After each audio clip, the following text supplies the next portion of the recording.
जय हिंद फ्रेंड, हिंदी और प्राइम में आप सभी का स्वागत है। फ्रेंड्स, यहाँ पे हम यूजी स्टैंडर्ड पेपर फर्स्ट के तहत यूनिट 4 कम्युनिकेशन से रिलेटेड टॉपिक को सॉल्व कर रहे हैं। और यहाँ पे देखिए जो प्रीवियस में एमसीक्यू आए हुए हैं इन टॉपिक से रिलेटेड वो किस प्रकार के हैं। जैसे है distance in interpersonal communication is indicative of walls. पारंपरिक संचार में दूरी किसकी घोतक है। सोनमैनशिप नेतृत्व क्षमता का या सोशल स्ट्रैटेजी का या कल्चर का या बिजनेस लाइक अप्रोच का, व्यवसायिक दृष्टि का। तो जो भी है डिस्टेंस इन इंटरपर्सनल इसके कम्युनिकेशन में देखें तो पारंपरिक संचार में दूरी किसी भी संस्कृति का घोतक होता है। Identify the correct sequence of the following element in the letter part of the communication process after decoding. Decoding के बाद संप्रेषण प्रक्रिया के सही क्रम की पहचान करें। वातावरण यानी इन्वायरमेंट, फीडबैक, कॉन्टेक्स्ट, इंटरफेरेंस। तो नीचे दिए गए विकल्पों में सही का जब चयन करना है तो इसमें देखिए संप्रेषण प्रक्रिया के सही क्रम में देखें तो स्रोत की बात है संदेश, पहले स्रोत, इसके बाद है संदेश, फिर चैनल, प्राप्तकर्ता, फीडबैक, वातावरण, संदर्भ और व्याघात यानी हस्तक्षेप। तो ये है संप्रेषण प्रक्रिया का सही क्रम। स्रोत, संदेश, कोई भी रिसोर्स हो, क्या आपको भेजना है उसका क्या मीडियम यानी चैनल हो, फिर प्राप्तकर्ता प्राप्त करेगा तो फीडबैक देगा। ये बहुत इंपॉर्टेंट है, पता है। ये जो है कम्युनिकेशन में आपको बिल्कुल ध्यान देना है कि जैसे हमें एक बात को यहाँ से यहाँ तक पहुँचाना है। तो ये मान लीजिए कुछ रिसोर्स है आपका। अब जो भी आपके पास संदेश है वो आप भेजेंगे, किसी चैनल के थ्रू गुजरेगा, प्राप्तकर्ता यहाँ पे हासिल करेगा और हासिल करने के बाद ये यहाँ से आपको देगा फीडबैक। तो इसमें एक वातावरण पूरा बना हुआ है ना, वातावरण और संदर्भ, व्याघात, हस्तक्षेप। तो ये सारी व्याघात यानी barrier. Match list 1 with 2 types of media के प्रकार दिया और एग्जाम्पल दिया है। जैसे आपको दिया है टाइप्स ऑफ मीडिया में एक होता है सिंक्रोनस मीडिया, समकालिक माध्यम। ये पहले भी क्वेश्चन आया था, सिंक्रोनस मीडिया, समकालिक। और यहाँ पे आपको एप्लीकेशन दिया है एग्जाम्पल के थ्रू, एप्लीकेशन ऑफ मल्टीमीडिया का अनुप्रयोग क्या होता है। या दूसरे नंबर पे है असिंक्रोनस, असमकालिक माध्यम। तीसरा है रिच मीडिया, घनीभूत माध्यम। चौथा है हाइपर मीडिया।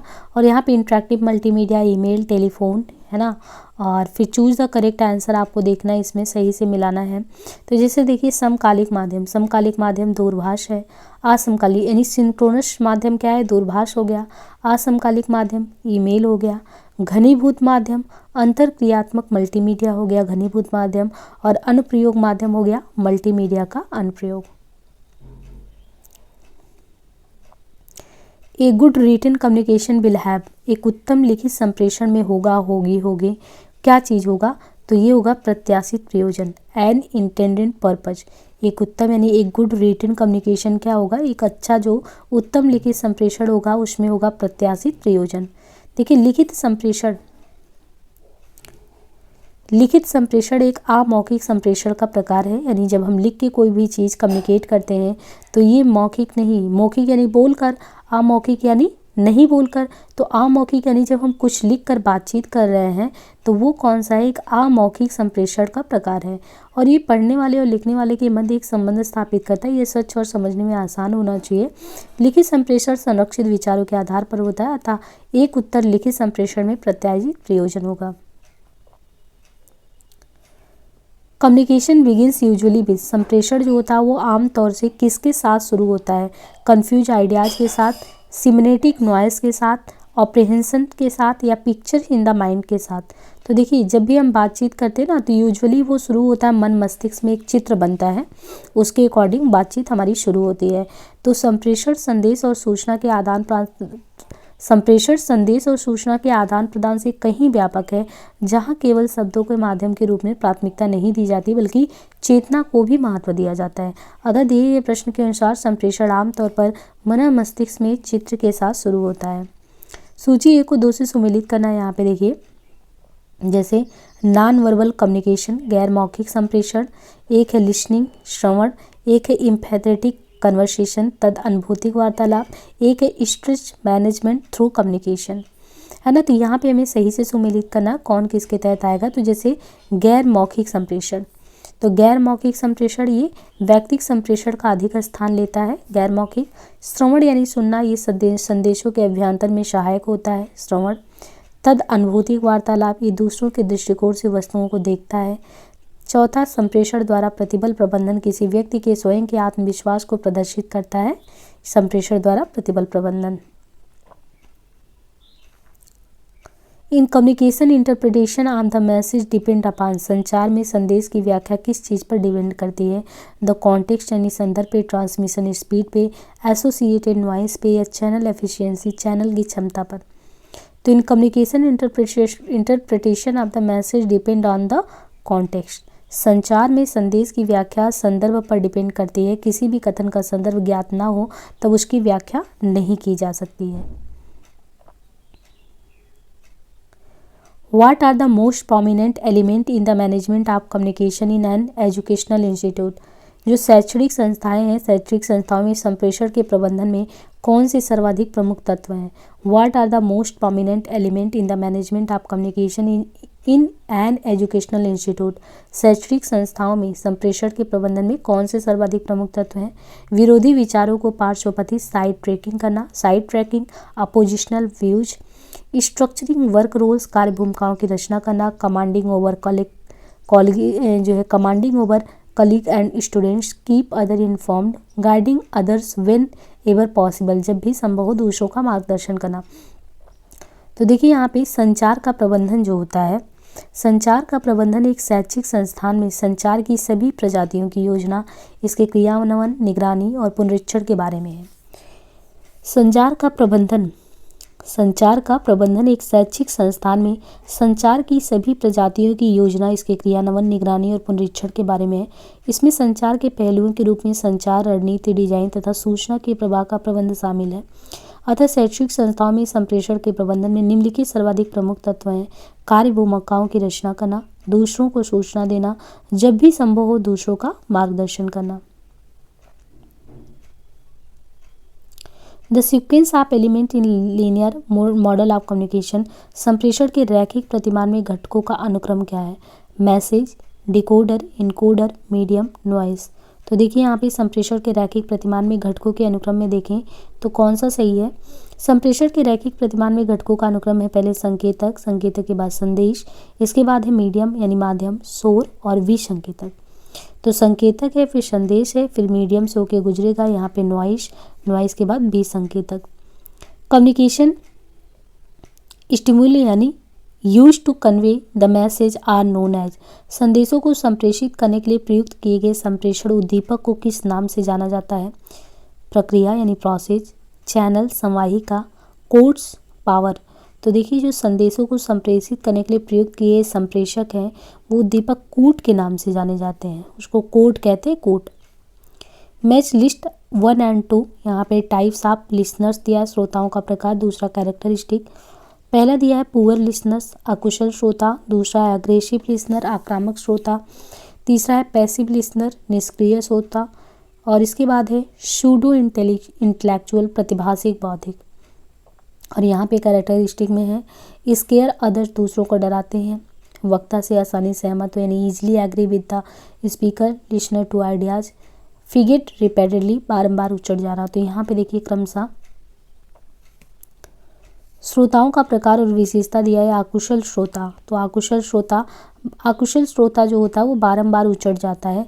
आक्रामक जो श्रोता होता है वो दूसरों को डराता है, तो आक्रामक श्रोता दूसरों को डराते हैं, अकुशल श्रोता बारंबार उचट जाता है। निष्क्रिय श्रोता वक्ता से आसानी से सहमत हो जाता है। जो निष्क्रिय श्रोता है वो आसानी से कुछ भी बोलेंगे तो वक्ता से जो है वो सहमति दिखाएगा। और जो प्रतिभाषिक बौद्धिक है वो विचारों को श्रवण करके, सुन करके, लेकिन उसमें कोई भाव नहीं होता है प्रतिभाषिक बौद्धिक में। सूची 1 को 2 से सुमेलित करना है। कम्युनिकेशन बैरियर, संप्रेषण बाधा, और दूसरा है डिस्क्रिप्शन, विवरण। एक तरफ है फिजिकल यानी शारीरिक, दूसरा है साइकोलॉजिकल, मनोवैज्ञानिक, और डिस्क्रिप्शन में डिफरेंट अंडरस्टैंडिंग और स्टीरियोटाइप्स, रूढ़िबद्ध धारणाएं। लैंग्वेज, भाषा संबंधी, कल्चरल, सांस्कृतिक। और यहाँ पे आपको देखिए सूची यानी संप्रेषण बाधा या विवरण दिया है। जैसे शारीरिक, तो शारीरिक का है आश्रव्य आवाज, मनोवैज्ञानिक का है पूर्व प्रेरित धारणाएं, भाषा संबंधी में है अलग समझ, सांस्कृतिक ये रूढ़िबद्ध धारणाएं हैं। In communication process when the sender and the receiver interchange their roles in respect of sending and receiving the message it is called. संप्रेषण की प्रक्रिया में जब प्रदाता और जब प्रदाता और आदाता संदेश भेजने और प्राप्त करने के संदर्भ में अपनी भूमिकाओं की अदला बदली करते हैं तो वो क्या कहलाता है? वो कहलाता है ट्रांजैक्शनल मॉडल, समव्यवहारात्मक प्रतिरूप। देखिए, संप्रेषण की प्रक्रिया में जब प्रदाता और आदाता संदेश भेजने और प्राप्त करने के संदर्भ में अपनी भूमिकाओं की अदला बदली करते हैं तो ये संप्रेषण की समव्यवहारात्मक प्रतिरूपता कहलाती है, जो ये दर्शाता है कि संप्रेषण यानी बातचीत पूरा हुआ। समानता ये प्रतिरूप संप्रेषण का आदान प्रदान रूप है जिसमें संप्रेषण दोनों तरफ से होता है। जब संप्रेषण अधिगमकर्ताओं की अन्योन्य क्रिया को बढ़ाती है तब वह होती है When communication enhance the interaction of learners it is। तो क्या है वो? साइकोलॉजिकल, मनोवैज्ञानिक है। जब संप्रेषण अधिगमकर्ताओं की अन्योन्य क्रिया को बढ़ाती है, सांस्कृतिक, सामाजिक, मनोवैज्ञानिक परिस्थिति और चैनल कारकों द्वारा प्रतिपादित होता है। निम्नलिखित में से कौन सा प्रभाव उत्पादक शैक्षणिक संप्रेषण है? गैर पारंपरिक, निरंतरता, पुनरावर्ती, प्रपीड़क, कॉर्सिव। तो इनमें है निरंतरता। निम्नलिखित में से ये जो है कौन सा प्रभाव उत्पादक शैक्षणिक संप्रेषण है? तो निरंतरता। देखिए, निरंतरता जो है प्रभाव उत्पादक शैक्षणिक संप्रेषण है। शिक्षा से संबंधित संप्रेषण प्रक्रिया में निरंतरता बनी रहने पर ही वह पूर्ण रूप से प्रभावशाली होता है। शिक्षा के प्राण तत्व के अंतर्गत ज्ञान, शिष्टता, व्यवहारिकता, संवाद एवं संप्रेषण को शामिल किया जाता है। संप्रेषण ही व्यक्ति का बौद्धिक विकास और चरित्र निर्माण करता है। शिक्षा के माध्यम से जीवन कला में होता है और जीवन के सभी चरणों में उपयुक्त योग्यता का विकास होता है। प्रत्येक क्षेत्र में नवीन व गहनतम ज्ञान विद्यार्थियों को पहुंचाने में संप्रेषण प्रक्रिया महत्वपूर्ण है। शिक्षा की सफलता का आधार आज भी प्रभावी संप्रेषण है। संप्रेषण में कूट संकेत, कूट बी संकेतक भूमिकाओं की अदला बदली किस कारण से होती है? तो ये होता है फीडबैक का जो विश्लेषण करते हैं। संप्रेषण में कूट संकेतक या कूट बी संकेतक, इन भूमिकाओं की अदला बदली किस कारण होती है? प्रतिपुष्टि विश्लेषण के कारण। देखिए, यहाँ पे संप्रेषण प्रक्रिया में परस्पर किए जाने वाले प्रतिपुष्ट विश्लेषण के लिए कूट संकेतक, कूट बी संकेतक भूमिकाओं की अदला बदली होती है। कूट संकेतक के माध्यम से प्रेषक अपनी सूचना संदेश को प्रेषित करता है, जबकि कूट बी संकेतक के माध्यम से संप्रेषण प्राप्तकर्ता संदेश के निहित अर्थ को समझता है, उसके बाद उस पर अपनी प्रतिपुष्टि प्रदान करता है। निम्नलिखित में से आंगिक भाषा को वर्णित करने के लिए प्रयुक्त तकनीक शब्द की पहचान करनी है। तो इनमें आंगिक भाषा को वर्णित करने के लिए प्रयुक्त तकनीकी शब्द कौन सा है? तो है अंग विक्षेप संसूचकता। देखिए, यहाँ पे दिया है अंग विक्षेप संसूचकता। आंगिक भाषा को वर्णित करने के लिए प्रयुक्त तकनीक शब्द है।